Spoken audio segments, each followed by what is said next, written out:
Supreme Magus, web novel, Chapter 340, Final Wish Part 2.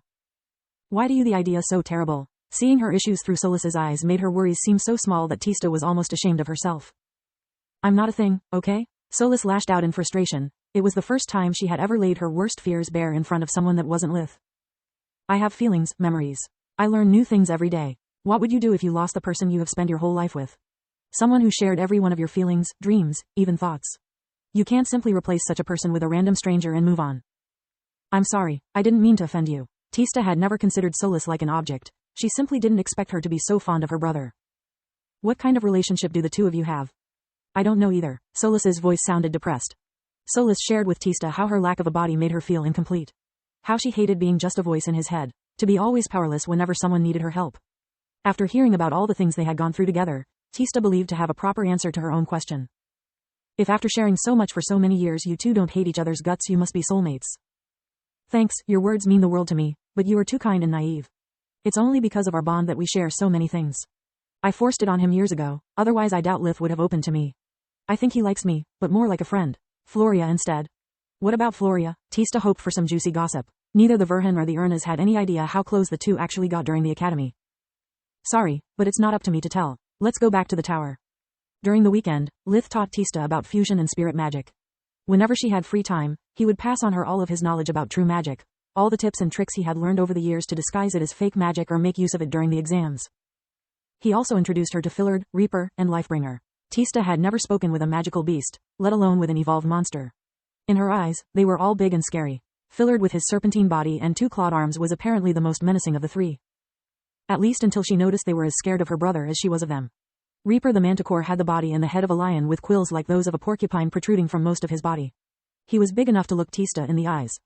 He also had black feathered wings on his back, horns like an ibex on his head, and the tip of his tail was a mass of quills. Each one was infused with a different element and ready to be thrown. Lifebringer the Kirin had grown even bigger, developing a new horn in the center of his head, and what looked like a long beard made out of emerald flames covered his chin. The four of them would practice and spar together to get used to their new abilities. Why are you still here? Lith asked Fillard. I'm not going anywhere until you deliver me my axes. The Lindworm snorted. Also, I still suck at magic. I'm even worse than the pipsqueak here. He pointed at Tista. How's her smell? Delicious. I mean, she is definitely human. Fillard's ribs still ached at the memory of how Lith appreciated his jokes. Lith made for each one of them a dimensional and a communication amulet so that they could ask for help if necessary. He also realized for Fillard a couple of twin axes on the cheap. The Lindworm couldn't provide him materials or magic crystals, so Lith infused the weapons with what by Forge Mastering standards was considered to be the bare minimum, making them sharper, lighter, sturdier, and capable of self-repairing if infused with mana.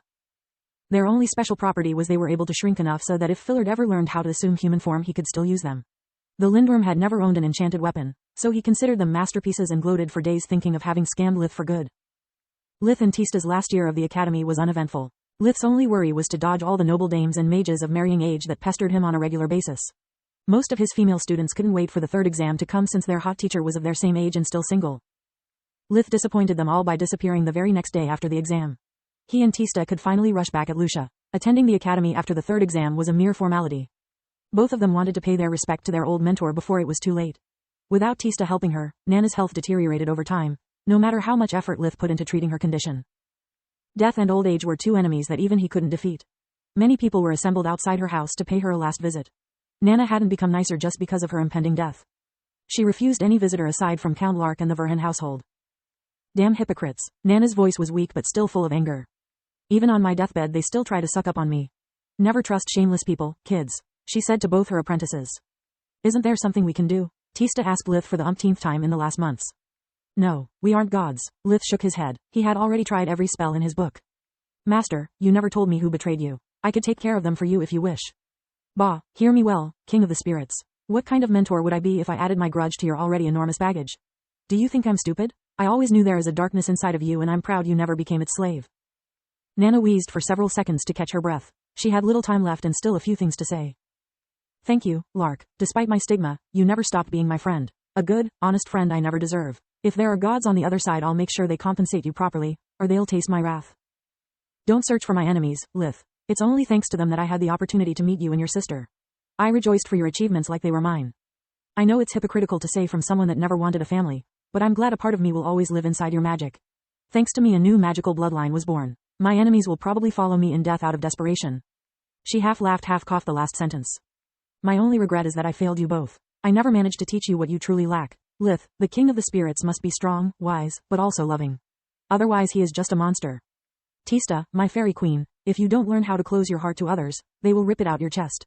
Whenever someone bothers you, don't give them a second chance. Do like I would and fry they there *s.